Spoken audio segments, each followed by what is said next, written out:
Elon Musk ने क्या किया? इलॉन मस्क कौन है? अभी दोबारा वो दुनिया का सबसे अमीर आदमी बन गया। उसके पास पैसे हैं या नहीं? दुनिया का अमीर तरीन बंदा, पैसे हैं या नहीं? सबसे अमीर बंदा यार, सीधा सीधा। पैसे हैं लेकिन फिर भी वो तो किसने लगाए हैं इसमें पैसे? सो इसमें अभी $6 बिलियन इन्वेस्ट किया किसने? इन्वेस्टर्स ने। उसने अपना नहीं लगाया, अभी 1 साल भी नहीं हुआ उसे, यानी उसमें थोड़ी बहुत जो सीड होती है वो उसने किया। उसके बाद दुनिया ने $6 बिलियन उसमें इन्वेस्ट किया। 5% वो लोग हैं जो सुपर रिच हैं, कंपनीज हैं और इंडिविजुअल्स हैं हाई नेटवर्थ, जो बिलियनर्स हैं, मल्टी मिलियनर्स हैं। ये पैसा कैसे बनाते हैं? इन्वेस्ट करके।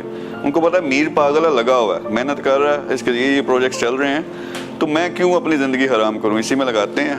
10 मिलियन लगाया मैंने, 3 साल बाद उसमें से $30 मिलियन निकाल लेना।